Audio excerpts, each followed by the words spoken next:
안녕하세요. 백두산 금융연구소의 백두산입니다. 3월 4일 목요일 밤 9시 21분입니다. 오늘 저는 개인적으로는 코스피는 좀 상승할 줄 알았어요. 그래도 왜냐면은 어제 일단 풋옵션이 장대 음봉이 나와 버렸고요.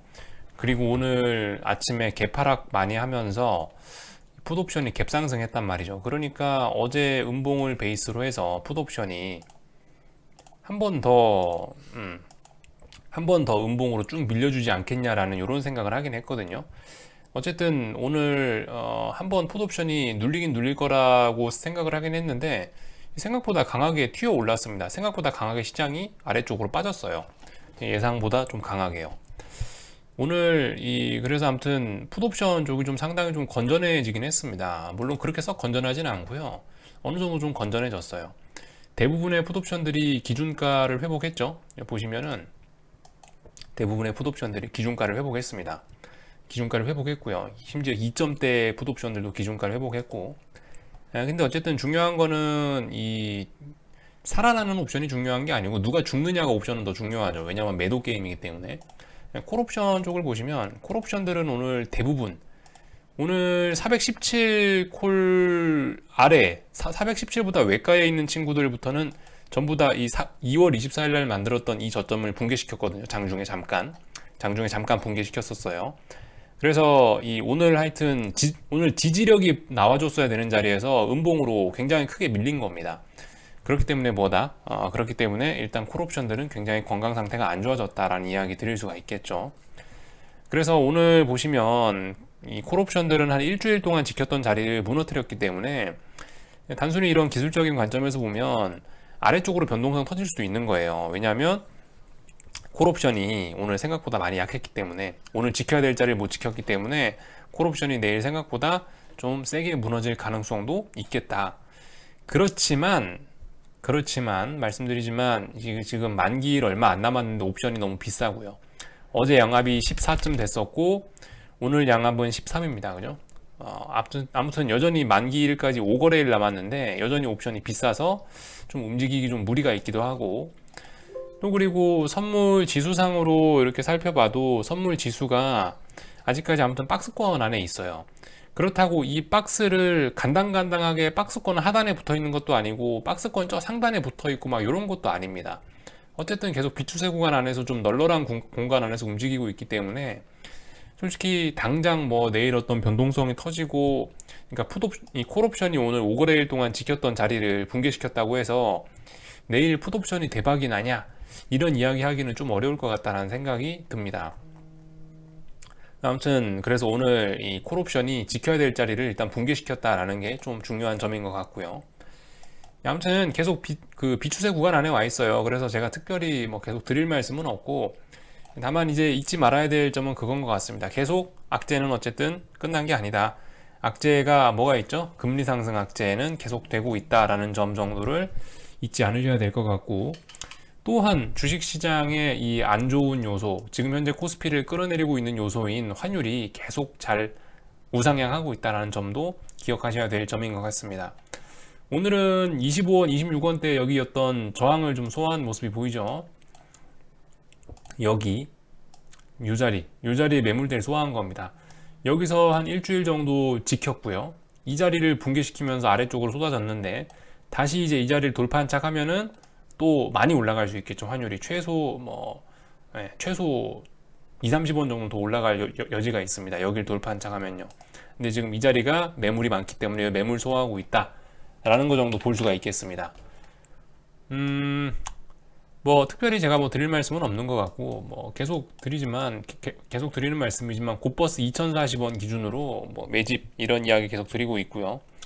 그거 매집이 아니고 확인하고 할란다 하시는 분들은 2240원 정도 돌파한 척 하면 확인하고 하자라는 이야기 드리고 있고요. 뭐 코스닥 시장은 추세가 이미 하락 추세로 전환돼서 인버스가 잘 가고 있다라는 이야기 뭐 드리고 있습니다.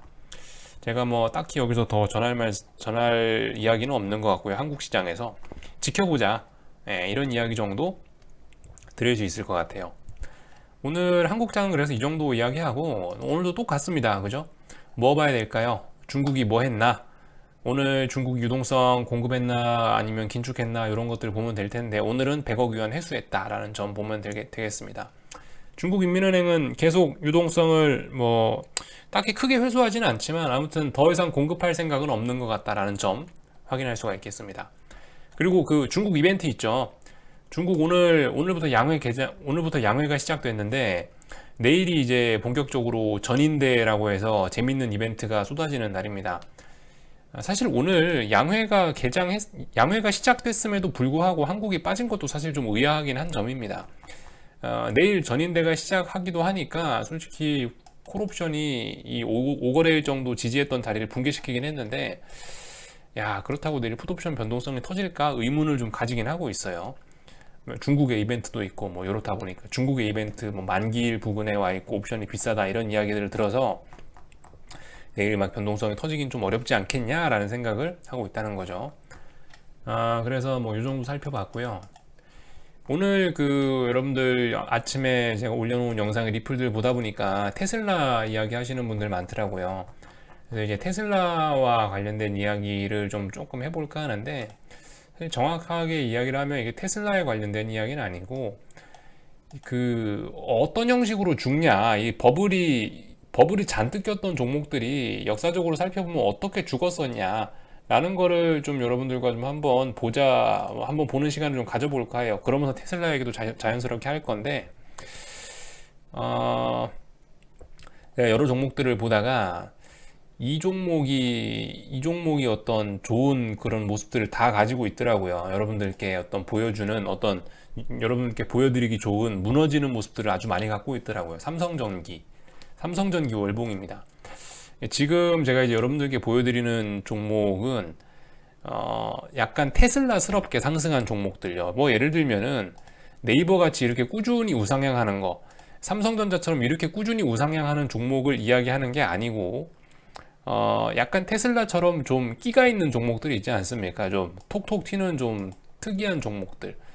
그런 특이한 종목들의 특징이라면 옆으로 겁나게 기다가 한 번 시세주고, 옆으로 겁나게 기다 한 번 시세주고, 옆으로 겁나게 기다 한 번 시세주고, 이런 것들이 좀 톡톡 튀는 좀 어떤 뭐라고 할까요? 우량하지 않은 그런 모습을 보이는 건데, 이런 게 약간 테슬라스럽게 오르는 거죠. 이런 종목들이 어떻게 끝났나라는 거를 좀 몇 개 좀 살펴보자는 겁니다. 이거에는 삼성전기 월봉인데요. 1990년부터 나와 있는 월봉인데, 이렇게 보시면 일단 2000년 IT 버블 때 보실 수가 있을 거예요. 2000년 IT 버블 때 보시면 이런 모습이죠. IT 버블 때는 고점이 어떻게 만들어졌나요? 대략적으로 요 부근 박스권에서 하나, 둘, 셋, 넷, 다섯, 여섯, 일곱, 거의 뭐 7개월, 6개월, 7개월 가까이를 좁은 박스권에서 놀다가 여기 박스권 무너지니까 우르르 붕괴됐죠. 그리고 나서 어디까지 붕괴가 되었냐? 여기 지난번 대세 상승을 시작했던 그 자리, 혹은 이 장대 양봉이 본격적으로 등장하면서 변동성이 터졌던 요 자리까지 빠졌다는 것을 좀 생각할 수가 있겠습니다. 두 가지 중요한 자리인 거죠. 여기 전 고점 자리, 그리고 변동성이 나왔던 그 첫 자리. 2000년엔 이랬어요. 2000년엔 이랬고, 아니면 이런 경우들도 많이 볼 수가 있겠습니다. 이거는 2010년, 그러니까 유럽 재정위기 직전에 이제 2008년 금융위기를 겪고 폭등했었을 때인데, 이때는 이런 모습을 보이고 있습니다. 근데 보통 이런 모습이 조금 더 좀 보편적인 무너지는 모습인 것 같긴 합니다. 좀 심각하게 많이 올랐을 때는 처음에 장대음봉 몇 개 떨어지고 나서 그러니까 여기가 완전 꼭대기죠. 완전 꼭대기 말고 한층 밑에 내려와서 여기 어딘가에서 몇 달 동안 비리비리비리 하면서 여기서 고점을 테스트합니다. 그리고 나서 무너지죠. 어디까지 무너지냐? 보시면은 전 고점 자리까지 무너지죠. 그래도 이 친구는 뭐 좀 강했는지 완전히 이 첫 장대 양봉이 첫 변동성이 나왔던 뭐 요 아래까지는 거의 내려오긴 했네요. 얘도 그죠? 아무튼 이런 모습 보였다. 제가 지금 예시는 많이 안 보여드렸는데 대부분 다 이래요. 삼성전기 지금 한 종목 본 건데, 예를 들면은 뭐 또 기억나는 종목이 현대미포조선 뭐 이런 거 기억납니다. 한번 볼까요? 이거 여러분들도 한번 직접 차트 몇 개 찾아보세요. 대부분 다 그래요. 이것도 어떻게 제가 보는 좀 테슬라스럽게 상승한 종목이긴 한데, 보시면 이것도 엄청나죠. 현대미포조선도. 얘가 이런 게 보통 보편적인 모습이에요. 지나치게 많이 오르면은 여기 어딘가 이제 1층에서 확 꺾이고 나서 여기 밑에 2층 정도에서 보통 어떤 몇 달 정도 여기 이 구간이죠. 여기서 비리비리 하다가 이 무너지면은 자빠지죠. 보통 어디까지? 얘는 워낙 많이 올랐었던 종목이기 때문에 뭐 전고점 자리까지 막 그렇게 붕괴가 되고, 그랬네요. 얘도 대략적으로 여기까지 붕괴가 됐었네요. 그죠? 여기를 돌파한 척 하면서 이 본격적인 시세가 시작됐으니까 어쨌든 이 자리 정도까지 볼 수 있겠는데, 이 자리까지 터치하고 나서 그 다음에 어떤 의미 있는 반등이 나왔죠. 여기 보시면요. 아무튼 이래서 참 옛날 지나간 역사 놓고 해설하는 건 참 쉽습니다. 이렇게 보면요. 아무튼 그래서 이런 모습들이 나오고 있다. 이게 보통 일반적이긴 합니다. 이 2000년, 그러니까 2000년대처럼 고점에서 그냥 6개월 동안 막 그렇게 개기다가 내려오는, 방금 전에 봤던 삼성전기 어딨냐? 삼성전기. 제가 눈이 안 좋나 안 보여요. 왜? 삼성전기 같은 경우, 그러니까 보통 두 가지 패턴 나올 수 있다는 거죠. 삼성전기처럼 이렇게 몇 개월 동안 위에서 놀다가 자빠지는 경우, 아니면은 1단계 한번 푹 쏟아지고 이 밑에 단계에서 몇 개월 동안 놀다가 자빠지는 경우 생각해 볼 수 있다. 하지만 어떤 경우에서든지 대부분 그렇다. 이렇게 폭등을 했던 경우에는 보통 전고점 자리 부근까지 터치하고, 보통 전고점 부근까지 내려오거나, 아니면 이 변동성이 폭등이 시작했던 이 자리까지 내려온다라는 게 특징적인 부분입니다. 뭐 한국에 있는 건설주, 뭐 삼성 엔지니어링 같은 거, 뭐 그런 거 보셔도 되고, 하여튼 한국에 있는 대부분의 종목들이 거의 다 차트들이 이래요. 또 뭐 생각나는 게 뭐 금호석유 뭐 이런 것도 있습니다. 금호석유 이런 것도 보셔도 대부분 그렇죠. 한국 시장들이 대부분 차트들이 다 이래요. 테슬라스럽죠. 이렇게 비리비리 하다가, 이거 언제였지? 2008년 금융위기 때죠. 금융위기 때까지 오르다가, 얘 같은 경우는 좀, 얘 같은 경우는 여기 한참 내려와서 여기서 몇 개월 동안 횡보를 했죠. 여기서 횡보하다가 여기서 이제 밀리니까 아래쪽으로 자빠졌죠. 얘도 뭐 어디까지 자빠졌다? 뭐 예를 들면 여기 뭐 정고점 뭐 이런 중요한 자리들, 이런 자리들까지 붕괴됐다라는 거 볼 수 있겠습니다. 2011년 같은 경우는 워낙 많이 올랐었고 뭐 이러니까 얘 여기서도 여기 1단계 자리였는데 1단계 자리에서 한 단계 내려와서 여기 밑에서 보시다시피 몇 개월 동안 놀다가 본격적으로 내려왔죠.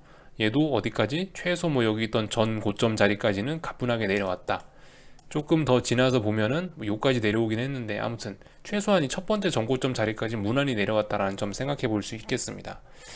이런 관점에서 아무튼 그래서 테슬라 같은 걸 살펴보면은 뭐 그래 되는 거예요. 테슬라건 뭐 애플이건 대부분 다 이런 관점으로 보면 아마 이번에도 비슷비슷할 거예요.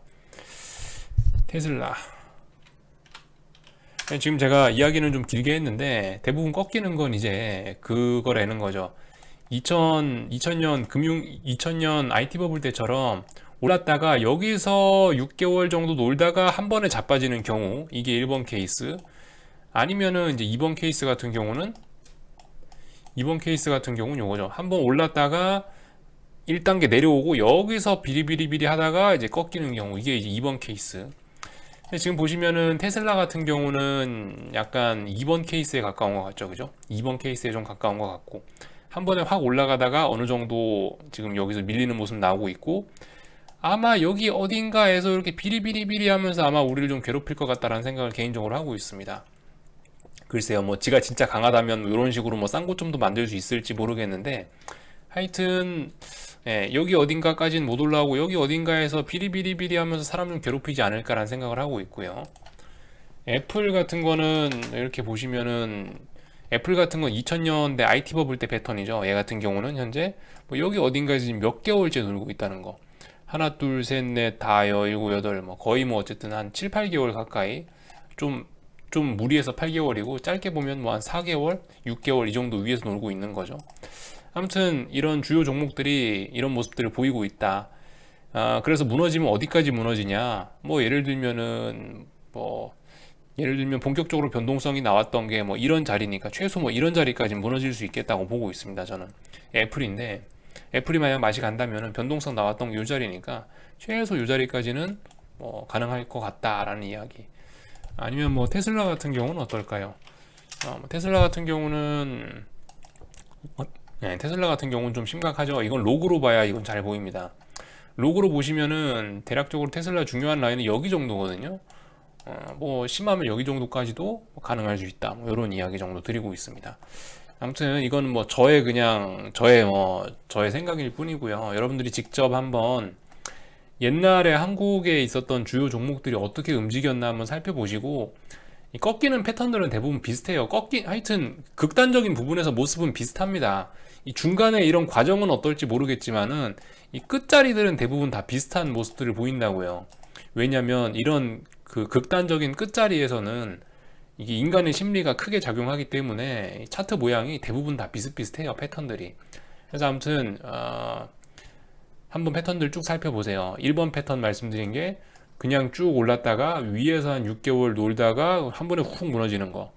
2번이 이렇게 올랐다가 위에서 1단계 정도 무너지고 어딘가에서부터 이제 비리비리 하다가 훅 무너지는 거. 근데 어쨌든 무너지는 건 어디까지 무너지냐?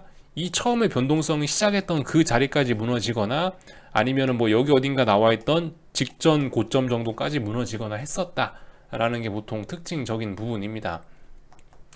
근데 이제 좀 종목이 좀 튼실한 종목이다. 그렇다면은 전고점이나 뭐 시작했던 여기까지 안 내려오겠죠. 안 내려올 수도 있겠죠. 그런 종목들은 이제 다음번에 만약에 자기의 시간이 오기만 한다면 굉장히 많이 오를 수도 있을 거라고 봅니다. 그러니까 보통 조정이 나온다라고 하면 보통 뭐 이까지 내려온다라고 했는데 여기까지 안 내려오는 놈도 있을 거 아니에요. 이렇게 올랐다가 이렇게 조정 나왔다가 이까지 가는 게 일반적인 일인데 얘네들은 이까지밖에 안 떨어졌다.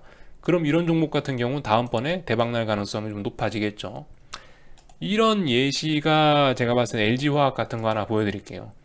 LG화학 같은 경우 이렇게 월봉 같은 거 쭉 살펴보시면은 이게 2011년이거든요. 2011년에 이렇게 시세 굉장히 많이 줬죠. 근데 이 친구가 굉장히 많이 올라가지고 박살났던 종목들 치고는 얘는 쉽게 말해 얘는 거의 여기까지 내려올 수도 있었던 거예요. 얘는 여기가 전고점 자리고 거의 여기서부터 어떤 변동성을 주기 시작했기 때문에 이까지 내려올 수도 있었는데 여기 터치 안 했죠. 여기 터치 안 하니까 다음번에 굉장히 시세가 좋게 나더라. 뭐 이런 점 정도로 볼 수가 있겠는데 아무튼 근데 제가 테슬라를 좀 목표치를 크게 잡고 보고 있는 거는 테슬라 사장님이 너무 관심병이 좀 심하신 것 같아서 좀 믿을 수 없는 사장님인 것 같아서 좀 그렇게 좀 목표치를 강하게 보고 있는 거긴 합니다. 아무튼 뭐 그런 거는 뭐 저의 개인적인 생각일 뿐이고 하여튼 제가 보는 어떤 관점을 좀 두서없이 좀 말씀을 드렸는데요. 이게 좀 어떤 도움이 되셨으면 좋겠어요. 어떤 아이디어만 지금 하나 던져 드린 겁니다. 저도 이거 아직 뭐 이론적으로 이런 걸 막 정리하고 이런 건 아니다 보니까 뭐 좀 횡설수설하고 있는데 좀 이해를 좀 해주시고요. 아무튼 오늘도 뭐 미국장 오늘 저기 이벤트 있습니다. 그죠? 오늘 보시다시피 파워르장 연설이 있어요. 파워르장 연설이 이렇게 오늘 들어가 있고 그리고 오늘 보시면은 이 저기 S&P라든가 나스닥이라든가 오늘 중요한 자리들을 대부분 그 부근에 와 있습니다. 예를 들면 넥라인 부근까지 지금 나스닥이 내려왔었고요. S&P는 지금 여기가 어디냐 한 거의 한 3,800 초반대 3,790 막 이런 데까지 내려왔었거든요. 중요한 자리까지 내려왔었거든요. 솔직히 하락이 좀 많이 진행된 감이 좀 없지는 않습니다. 전 개인적으로 오늘 그 파워르장 이야기 나오고 이러면은 금리도 좀 살짝 안정되고 이러면서 얘가 이렇게 좀 살짝 넥라인 부분까지 내려왔으니까 한 번에 죽이진 않을 거고 살짝 좀 반등하려고 하지 않을까라는 생각을 좀 조심스럽게 해보곤 있습니다만은 아무튼 뭐 구경만 해볼 거예요. 아직까지 뭐 기준을 충족시킨 건 아니기 때문에 뭐 그런 생각 정도는 가지고 있습니다. 지금 보시다시피 밤 9시 40분인데 벌써 넥라인 부근까지 내려왔었고 S&P 같은 경우도 지금 이 중요한 라인까지 터치했다가 지금 올라가고 있죠. 글쎄요, 파워르장이 뭐라고 해줄지에 따라서 뭐 오늘 넥라인을 붕괴시킬 수도 있을지 모르겠는데 아무튼 이 넥라인이라든가 뭐 지금 여기 3,900 뭐 S&P 뭐 3,800이라든가 이런 자리는 굉장히 중요한 자리이기 때문에 이거를 오늘 장대음봉으로 붕괴시킨다 하더라도 아마 며칠 정도 이 부근에서 또 확인을 하고 이런 절차를 거칠 것 같습니다. 오늘 붕괴하더라도요. 아무튼 아직까지 뭐 미국 시장에서 특별히 뭘 할 만한 건 없는 것 같고요. 일단 지수와 관련된 부분은 조금 뭐 기다려 보시라는 점 계속 말씀드리고 싶고, 뭔가 해보고 싶으신 분들은 뭐 제가 예전에 뭐 기준 말씀드렸으니까 그런 기준들을 가지고 뭐 보셨으면 좋겠습니다. 뭐 달러 인덱스 정도나 좀 살펴보고요. 그렇게 하고 마치도록 하겠습니다. 오늘 NG가 좀 몇 번 나가지고 그 얘가 더워가지고 지금 내려 보내달라고 그러는데 녹화 다 하고 나서 내려 보내주겠습니다. 막 컥컥거리죠 이제. 아무튼 달러 인덱스 오늘 91 현재 이렇게 넘어가고 있습니다. 90일 넘어가는지 여부, 90일 넘어가면 추세 전환이다 라는 말씀 드렸고요. 채권금리 오늘 잘 봐야 되겠죠. 채권금리 파월 의장이 오늘 뭐라 할지 몰라요. 물론 파월 의장이 뭐라고 한다고 해서 딱히 이 추세가 꺾일 것 같지는 않습니다. 지금 파월 의장이라든가 뭐 대부분 이렇게 하는 이야기들을 들어보면은 별로 그렇게 뭐 시카고 연은총재 그러죠. 물가 급등 위험 낮아. 여 보시면 뭐 금리 상승 긍정적 신호 이런 이야기 하고 있잖아요. 솔직히 파월 의장도 금리에 관해서 뭐라고 얘기를 할 것 같지는 않은데, 하여튼 뭐라고 하는지 좀 지켜보자고요. 일단 뭐 단기적으로는 뭐 수렴하고 있는 것 같아 보이긴 하는데, 아무튼 뭐 금리가 여전히 제일 중요한 키니까 금리 부분 좀 잘 보시고요. 그래서 오늘 좀 두서없는데 좀 이런저런 이야기들을 좀 했습니다. 그 테슬라와 관련해 갖고 그 종목들 제가 몇 개 그림들을 좀 패턴을 보여드렸는데 시간 관계상 몇 개 안 보여드렸으니까 여러분들이 한번 직접 이 종목 저 종목 찾아서 월봉 단위로 쭉 한번 눌러보세요. 대부분 무너지는 것들은 패턴들이 일정하게 무너집니다. 그런 것들 한번 참고해 보시면서 베팅에 좀 도움 되셨으면 좋겠고, 아무튼 여기 정도까지 할게요. 지금 강아지 막 지금 팔 핥고 난리 났죠. 예. 궁금한 건 리플 남겨주시고요. 내일 아침에 뵙도록 하겠습니다.